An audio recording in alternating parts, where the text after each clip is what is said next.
Ma'rifatul insan atau pengenalan manusia. Ma'rifatul insan mempunyai dua kata, yaitu ma'rifat yang artinya mengenal dan insan yang berarti manusia atau diri sendiri. Secara istilah, ma'rifatul insan yaitu mengenali dan memahami penciptaan manusia oleh Allah Subhanahu wa Ta'ala, yang mana manusia merupakan makhluk yang paling sempurna di antara makhluk lainnya. Sehingga ketika seseorang sudah mengenali dirinya sendiri, siapakah dirinya, dari mana asalnya, dan untuk apa diciptakan, dia akan membuahkan hasil, yaitu ketaatan dalam menjalankan amanahnya sebagai manusia. Manusia adalah salah satu makhluk ciptaan Allah Subhanahu wa Ta'ala yang memiliki peranan penting dalam kehidupan manusia di muka bumi. Manusia juga dipandang sebagai makhluk yang paling tinggi derajatnya dibandingkan makhluk Allah Subhanahu wa Ta'ala yang lainnya. Bahkan Allah menyuruh para malaikat untuk bersujud kepada Adam alaihissalam. Dilihat dari penciptaannya, manusia tersusun dari unsur langit dan unsur bumi. Unsur bumi karena manusia diciptakan dari tanah, dan unsur langit karena manusia diciptakan setelah proses penciptaan fisiknya sempurna. Allah meniupkan ruh kepadanya.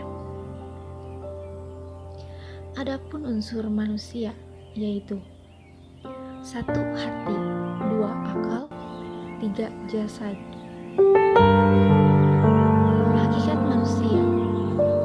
Hakikat manusia sebagai makhluk Allah Subhanahu wa Ta'ala yaitu 1. Alal fitrah, berada di atas fitrah, di antaranya lemah, bodoh, dan fakir.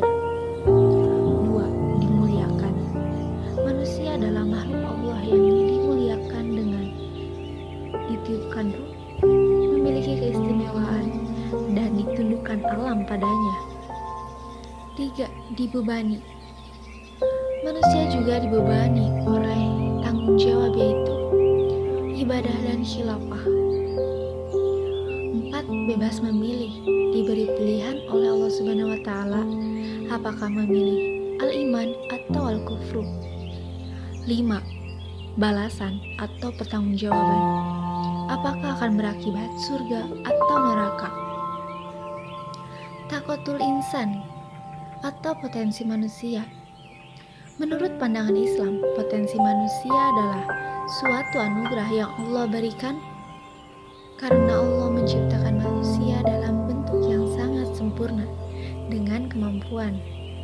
Maka dari itulah Allah membekali manusia dengan segenap potensi yang ada dalam dirinya. Potensi itu meliputi jasmani, rohani, dan akal. Ketiga potensi itu akan memberikan kemampuan kepada manusia untuk menentukan dan memilih jalan hidupnya sendiri. Manusia juga diberi kebebasan dan menentukan takdirnya. Semua itu tergantung dari bagaimana mereka memanfaatkan potensi yang melekat dalam dirinya. Nafsul insan atau jiwa manusia. Nafsu berarti sebuah perasaan atau kekuatan emosional yang besar dalam diri seorang manusia. Sedangkan insan berarti manusia atau diri sendiri. Secara bahasa, kata nafsu berasal dari bahasa Arab, yaitu nafsun, kata mufrad, jam'annya anfus atau nufusun, yang dapat diartikan ruh atau nyawa dari seseorang, darah niat, orang, dan kehendak atau keinginan, kecenderungan atau dorongan hati yang kuat. Jiwa manusia adalah pangkal kendali baik buruk manusia secara keseluruhan. Allah Subhanahu wa Ta'ala telah mengilhamkan atau memberi kebebasan memilih kepada jiwa manusia untuk memilih jalan takwa atau jalan fujur kesesatan. Jalan takwa adalah jalan yang Allah ridhoi. Orang yang memilih jalan takwa termasuk orang-orang yang beruntung. Seperti dalam Quran surat At-Tin ayat 5 yang artinya, kemudian kami kembalikan dia ke tempat yang serendah-rendahnya, neraka. Dan fujur adalah jalan yang Allah murkai. jalan fujur adalah termasuk orang-orang yang hina dan derajat yang paling rendah. Seperti dalam Quran Surat Asy-Syams ayat 9. Sesungguhnya beruntunglah orang yang mensucikan jiwa itu. Sifatul insan atau sifat-sifat manusia. Allah Subhanahu wa Ta'ala memberikan kebebasan memilih jalan hidup kepada manusia. Makhluk yang mukhayyar dibebaskan untuk memilih, yakni memilih di antara dua jalan, yaitu jalan kebenaran, syakir, takwa, dan iman, atau jalan kebatilan, kafur, fujur, serta kufur. Seperti dalam Quran Surat Asy-Syams ayat 7 dan 8 yang artinya, demi jiwa serta penyempurnaan ciptaannya, maka dia Allah Subhanahu wa Ta'ala mengilhamkan kepadanya jalan kejahatan dan ketakwaannya. 1. Jalan takwa atau mensucikan jiwa.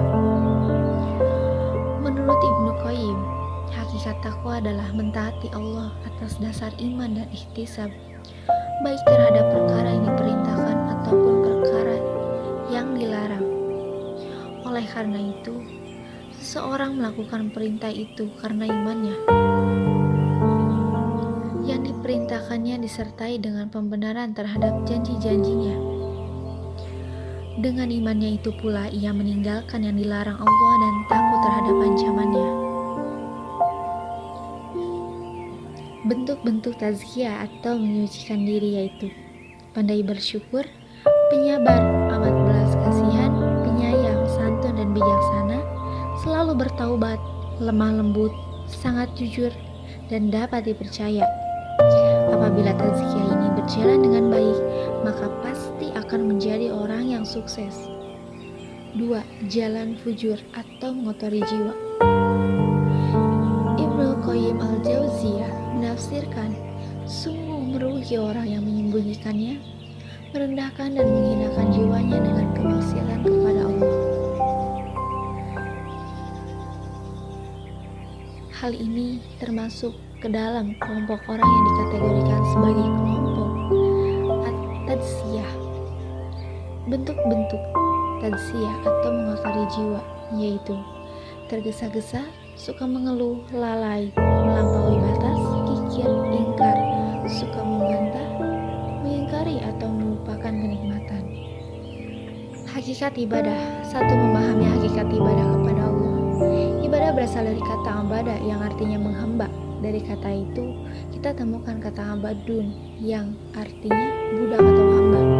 Ibadah yang berarti penghambaan dan ubudiyah perbudakan. 2. Memahami makna tujuan ibadah sebagai tugas kehidupan manusia. 1. Tujuan menghinakan diri. 2. Tujuan kecintaan. 3. Tujuan ketundukan. Dilakukan dengan penuh takut dan harapan. 3. Termotivasi untuk menjadikan seluruh aspek hidupnya sebagai pengabdian kepada Allah Subhanahu wa Ta'ala. Kesimpulannya, kita atau aku diciptakan hanya untuk mengabdi kepada Allah Subhanahu wa Ta'ala sebagai seorang budak yang tidak memiliki apa-apa. Jangankan harta, jiwa pun milik Allah. Seorang wakil hanya akan menjalankan sesuai dengan apa yang diwakilkan.